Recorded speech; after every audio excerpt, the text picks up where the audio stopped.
ठीक है। तो अभी चालू करते हैं हम लोग इसके साथ क्या बोलते हैं उसको, सेंट्रीफ्यूगेशन वाला चैप्टर या फिर फिल्ट्रेशन चालू करते हैं, ठीक है। अभी जो फिल्ट्रेशन है अपना, अगर चेक करने की कोशिश करें तो फिल्ट्रेशन इज प्रेजेंट हियर। कहाँ पर है filtration mechanism of filtration, yes. तो 248 275 के इधर आसपास है ये, करेक्ट है। निकाल दो इसको, ठीक है। अभी थ्योरीज ऑफ फिल्ट्रेशन की बात करते हैं, ओके। सबसे पहले अपने को थ्योरीज ऑफ फिल्ट्रेशन के पहले we will have to first I think हाँ, पहले बात तो देखना पड़ेगा कि मैकेनिज्म ऑफ फिल्ट्रेशन क्या होता है। हाँ, स्ट्रेनिंग का मतलब होता है straining to sieving, similar to sieving, that is the particles of larger size cannot pass through the smaller pore size of the filter medium, correct है। स्ट्रेनिंग सिमिलर टू सीविंग होता है। ऑब्वियसली अगर particle ज़्यादा size के हैं तो वो pore size से पास नहीं कर सकते हैं, बराबर। अगर छोटे साइज के रहेंगे तो ही पास कर पाएंगे। तो स्ट्रेनिंग का मतलब है सिमिलर टू सीविंग ओनली। तो similar to sieving, that is particles of larger size can not pass through the smaller pore size of the filter medium. अभी इम्पीचमेंट का मतलब क्या होगा, solids having the momentum move along the path of the streamline flow and strike impinge the filter medium, thus the solids are retained on the filter medium। तो straining का मतलब तो था, अपन ने सीविंग बोला था। इम्पिंजमेंट का मतलब होगा कि एकदम से स्ट्रीमलाइन फ्लो के थ्रू से जा रहे हैं, ठीक है। सपोज अपना लिक्विड एकदम से बहुत जोर का फ्लो हो रहा है, उसके साथ में उसके अंदर पार्टिकल्स ऑलरेडी प्रेजेंट है, तो ड्यू टू इनर्शिया, क्योंकि लिक्विड अपना फ्लो कर रहा है तो उसके वजह से पार्टिकल्स भी फ्लो कर रहे हैं। अब लिक्विड तो अपना क्या है, लिक्विड तो अपना डायरेक्शन फ्लो चेंज कर देगा, पर पार्टिकल तो अपना डायरेक्शन चेंज नहीं कर सकता। तो बीच में अगर कोई ऑब्स्टिकल आ गया तो पार्टिकल उसको टकरा के उसको स्टिक हो जाएगा, that is called as impingement. Entanglement का मतलब क्या होता है कि particles before become entwined in the mass of the fibers, ठीक है, due to smaller size of the particles than the pore size, so the solids are retained on the filter medium। तो मतलब क्या होता है कि फिल्टर मीडियम के ऊपर सॉलिड्स रिटेन हो जाते हैं। इन शॉर्ट फाइबर्स होते हैं ना, फाइबर्स। अभी देखो चीज क्या हो जाती है कि suppose instead of going to the pore size, sorry instead of going to the pore which is present, वो जाता है वो एंटेंगल हो जाता है इन द फाइबर ओनली। समझ में आ रहा है? So instead of going into the pore, it is getting entangled in the fiber itself. Correct है? तो it is getting entangled in the fiber itself. That is called as entanglement. Attractive forces का मतलब क्या होगा कि solids are retained on the filter medium as a result of attractive forces between particles and filter medium, as in case of electrostatic precipitation. तो particle क्या बोलते हैं उसको, अट्रैक्टिव फोर्सेस का मतलब ये होगा कि फिल्टर मीडियम और पार्टिकल के बीच में कोई अट्रैक्शन हो रहा है, करेक्ट, जिसकी वजह से वो स्टिक हो गया उसको। तो अपन ने कौन से किए मैकेनिज्म्स, एक इम्पिंजमेंट हो गया, एक सीविंग जैसा था कुछ, तो उसको हम बोलते हैं स्ट्रेनिंग इम्पिंजमेंट, फिर इंटेंगलमेंट एंड देन लास्ट वाला जो अपन ने देखा था वो है अपना क्या है अपना वो, हाँ, अट्रैक्टिव फोर्सेस, ठीक है। अभी टाइप्स ऑफ फिल्ट्रेशन नहीं पढ़ना है, सॉरी, ठीक है। अभी अपने को पढ़ना है थ्योरीज ऑफ फिल्ट्रेशन में क्या पढ़ना है अपने को, सबसे पहले पढ़ने के डार्सीज इक्वेशन तो क्या बोलता है that V is equal to K into A into delta P by eta L, ठीक है। So V is equal to K into A into delta P by eta L, बराबर। Where K is a permeability coefficient of the cake, बराबर है। A is a surface area of the porous bed and delta P is nothing but the pressure difference, then eta will be viscosity and length जो thickness होगा हमारा filter medium का। तो देखते कि क्या कैसा है। अभी जो ये है मतलब ये डिपेंडेंस जो अपन दिखा रहे हैं कि कैसा डिपेंडिंग, कौन किसके ऊपर डिपेंड कर रहा है, वो हम यहाँ पर डिस्कस करेंगे, ठीक है। सो फैक्टर्स इन्फ्लुएंसिंग फिल्ट्रेशन, सी अपन ने डार्सीज इक्वेशन तो पढ़ लिया, बराबर। अब उसके अंदर एक फैक्टर का जो रोल प्ले होता है वो हम यहाँ पर पढ़ेंगे। So what is this factors influencing filtration, जैसे हम बात करते हैं, सबसे पहला आपको पढ़ना पड़ेगा surface area of the filtration. तो surface area of the filtration कैसे इफेक्ट करता है, see according to equation number 5। कौन सा इक्वेशन नंबर 5, मतलब यही, या फिर अपन उसको डार्सीज इक्वेशन को भी अपन देख सकते हैं। इंस्टेड ऑफ सीइंग द कार्सीन क्या बोलेंगे कौनसी Carman equation, we can see the Darcy's equation, ठीक है। तो इसमें लिखा हुआ है कि रेट ऑफ, अच्छा हम डायरेक्टली इक्वेशन 4 से बात करते हैं, ठीक है।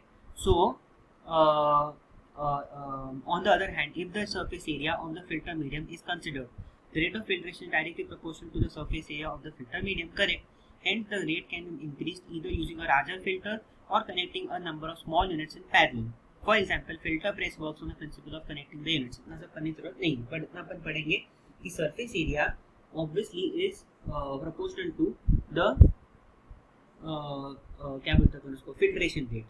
तो filtration rate जो रहता है वो surface area के साथ ही रहता है, ठीक है ना. जितना ज़्यादा surface area रखोगे उतना ज़्यादा आपका filtration rate होगा. Then pressure drop across the filter medium.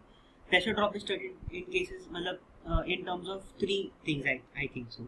See, we can study that in terms of gravity, we can study that in terms of applying pressure, we can study that in terms of reducing pressure, and we can study that in terms of centrifugal force as well. तो उसको एकदम से फटफट cover करते हैं. According to, अच्छा वो सब मत पढ़ो. Gravity, a simple method of obtaining a pressure difference is maintaining a head of slurry above the filter medium. The pressure developed depends on the density of the slurry.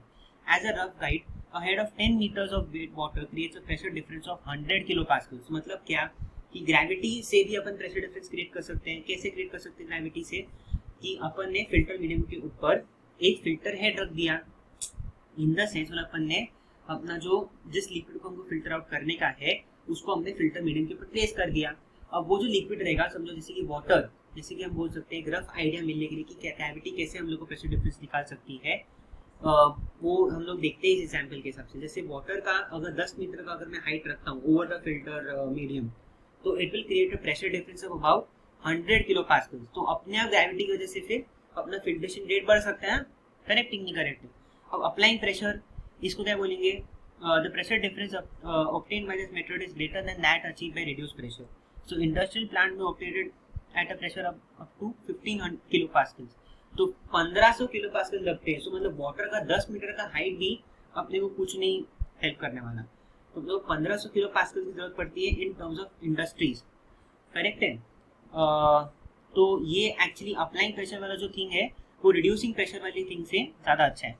Reducing pressure वाला thing भी देख लेते हैं. The pressure underneath the filter medium may be reduced below atmospheric pressure. ठीक है ना. But इससे क्या हो जाता है ना कि 100 किलो पास्कल्स का ही हम लोग प्रेशर अचीव कर पाते हैं, विच इज़ नॉट करेक्ट. मतलब इसमें क्या है ना कि हम लोग 100 किलो पास्कल्स का ही सिर्फ चीज़ कर पाएंगे और ज़्यादा कुछ कर नहीं पाएंगे. समझ में आ रहा है. तो जबकि हम लोग इंडस्ट्री में 1500 किलो पास्कल्स का प्रेशर चाहिए रहता है. सो इसमें क्या है कि reduction of pressure lowers the boiling point of liquid so that it possible for the filtrate to boil in the receiver also. This is not a good thing. मतलब इसमें लिक्विड तो बॉयल हो जाएगा और एक लिक्विड बॉयल होने लग गया मतलब उसके अंदर एक्टिव मेडिकेमेंट्स जो हैं वो डिग्रेड होना चालू हो जाएंगे. हाँ, तो रिड्यूसिंग प्रेशर में देखो बता दिया मैंने. फिर advantage of this method is that it is a safe method. If a part of the equipment falls, ठीक है ना, fails, it will collapse and will not explode. जबकि वहाँ पर ज़्यादा किलो पास्कल्स वाला अगर अपन प्रेशर जनरेट कर रहे हैं, यहाँ पर हम लोग वैक्यूम लगा रहे हैं, इसमें तो कुछ होगा नहीं. इवन इफ, और वैक्यूम हम कहाँ पर रख रहे हैं, ऊपर या फिर नीचे जिधर भी रख रहे हैं, but the if the equipment fails the equipment will collapse and not explode. ठीक है ना. तो वो एक एडवांटेज हम लोग को मिल जाता है. सेंट्रीफ्यूगल फोर्स में क्या मिलेगा, centrifugal force is the most better example. कैसे देखते हैं. यार मिस हो गया. हाँ, centrifugal force could replace the gravitation force and it is used to increase the rate of filtration. The principle behind centrifugation is discussed separately. अच्छा ठीक है. तो इसमें क्या है ना कि सेंट्रीफ्यूगल फोर्स को हम यूज कर सकते हैं in place of gravitation force. तो अपन ने भी क्या क्या पढ़ा प्रेशर डिफरेंस के केस में.